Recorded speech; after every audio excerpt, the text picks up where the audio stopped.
Bawa sini Bin, itunya tempatnya. Nah ini bumbu pecelnya Pak. Iya, bumbu pecelnya nih. Masih panas, masih fresh. Udah dah. Ini satu lagi.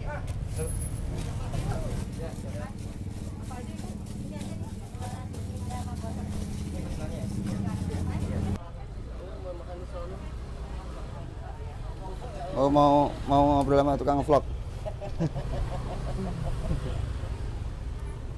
Vlogger. Ini sekali ngaduk begini 3 kilo ini Mas. Tapi ini dicampur air lagi Pak ya? Iya, air panas. Ini sekali ngaduk 4 kilo ini. Oh satu panci Iya, begini 4 kilo? 4 kilo. Ini bumbu rahasianya ini ada di sini. Oh itu dia.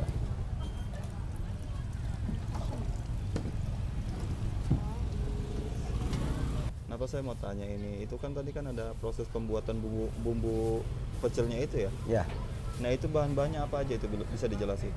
bahannya bahan utamanya yang jelas pasti kacang ya, karena sambal kacang, terus kencur, Ya. terus daun jeruk, Hmm. terus cabe sama bawang putih. Bawang putih. Gula Gula merah merah. ya, gula Jawa, gula merah.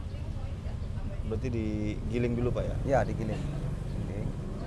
Sehari suka ngabisin berapa kilo itu Pak? Sehari 15 kiloan. 15 kilo. 15 kiloan. Kacangnya 15 kilo. Enggak, total keseluruhan sambelnya. Oh Berat keseluruhannya sambelnya. itu. Oh jadi yang udah jadinya gitu Udah ya? jadi ya, udah jadi. Nah biasanya komposisinya apa aja itu? Takaran-takarannya, perbandingannya gitu, cara ngeraciknya gitu. Oh, itu kalau untuk takarannya itu kalau saya itu antara cabe terus kacang sama kencur itu sama, takaran sama. Tapi kalau untuk yang daun jeruk itu kita pakai feeling aja. Oh, Ya, daun soalnya kan jeruk. daun jeruk kadang ada yang muda, ada yang tua, kadang ada yang kurang bagus feeling. Tapi kalau untuk kencur, kalau misalnya kita ngegiling 40 kilo jadi itu ya, itu misalnya katanya 20 kilo itu kalau kita sedang ya pakai 4 kilo cabai. Jadi pemilihan daun jeruk juga harus ada gitu Iya, Pak? daun jeruknya juga harus yang bagus ya kan, biar wangi. Oh, kualitasnya biar Kualitasnya bagus. terus awet Mas. Kalau kita pakai bahan yang bagus itu awet, sambal nggak bermasalah. Oh, gitu. Daun jeruk kan banyak yang busuk gitu. Iya. Jadi kita pilihin dulu, terus kita keringin. Gitu. Daun jeruknya digiling juga itu Pak? Nah, jadi satu. Oh digiling jadi satu. Iya. Jadi garam, gula semua itu jadi satu. Nah itu kan tadi ada 2 kali proses Pak ya? Bumbu kering sama bumbu yang udah siap Ya. siap jadi itu ya? Nah, Nah saya tadi ada yang lihat itu Pak, itu ada yang beli bumbu jadi, emang sengaja dijual atau gimana itu? iya, dari dulu emang ada, kita jual sambal itu juga ada nggak cuma sambal kacang memang. Oh, Jadi kita jual itu ada sambal variasi, sambal terasi, sambal hijau, sambal ini, sambal cumi, sambal cakalang, banyak kita jenisnya sambal. Cuman kalau untuk sambal kacangnya ya kita jual juga. Tapi sekarang Bapak fokus ke sambal pecel aja gitu ya? Enggak, yang lainnya juga kalau ada pesanan Udah enggak? masih kalau ada pesanan. Nah biasanya itu yang beli buat konsumsi sendiri apa gimana itu Pak?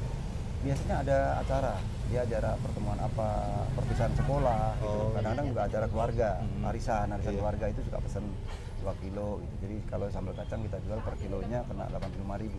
85.000. Nah, sambal kering. Sambal kering. Jadi dia itu Pak ya, yang belinya juga diolah lagi di rumah ya? Tinggal ngasih ini Mas, tinggal ngasih air panas. Air panas. Sama kalau kita mau agak asam kita tambahin asam Mas ya. Air asam.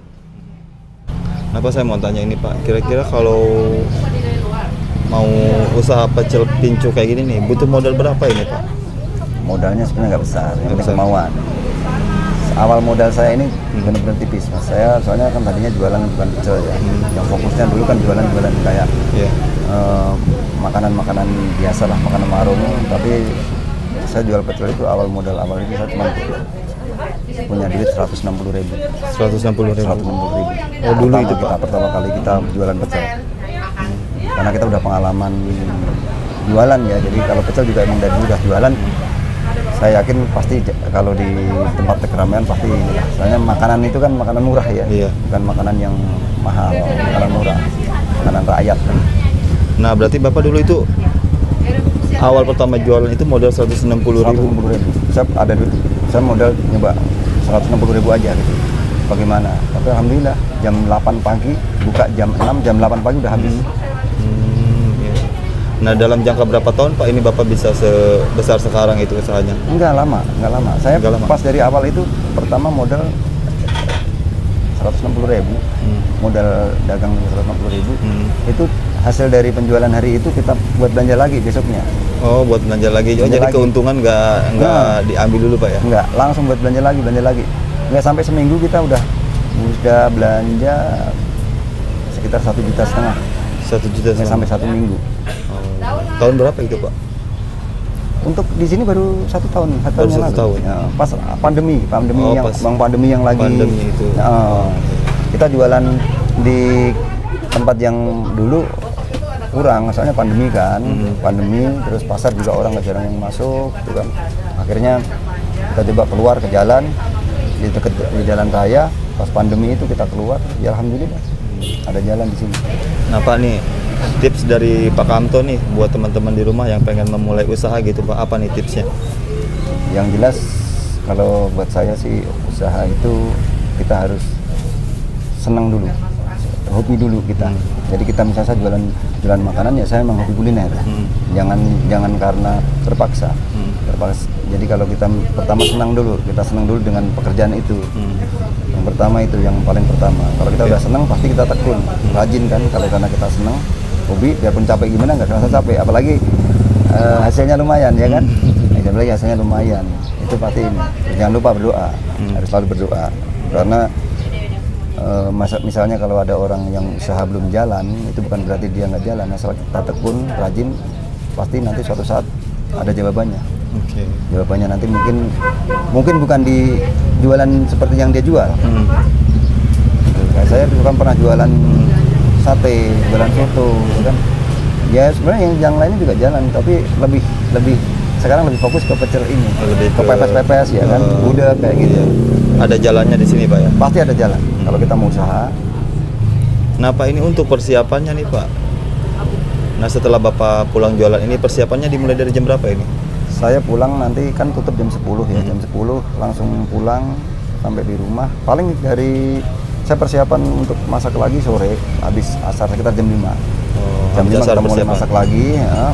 nyiapin yang mau buat masak pagi.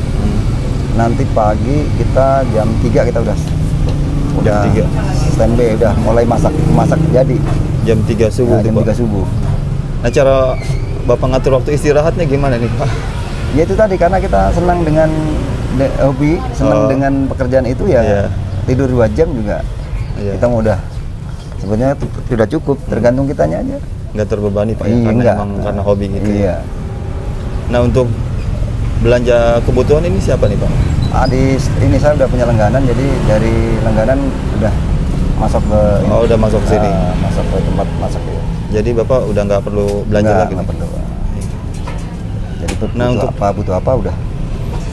Untuk memasak, yang masak siapa ini Pak? Saya berdua aja sama istri. Sama ibu? Sama istrinya. Bapak emang karena bisa masak apa gimana? Bisa masak. Saya ya pengalaman dari belajar dari dulu pernah kerja di rumah makan kayak gitu Mas. Oh dulu pernah kerja di rumah makan. Di situ. Terus masakan kampung kan udah biasa, kita di kampung bisa masak ya, jadi nggak asing lah. Iya. Dulu pernah kerja di rumah makan gitu Pak? Pernah kerja di rumah. Berapa tahun itu Pak? Nggak lama kok, dulu waktu kecil sambil sekolah gitu kan. Sambil sekolah kita pulang sekolah kita berjualan orang gitu. Jadi pengalaman dari situ.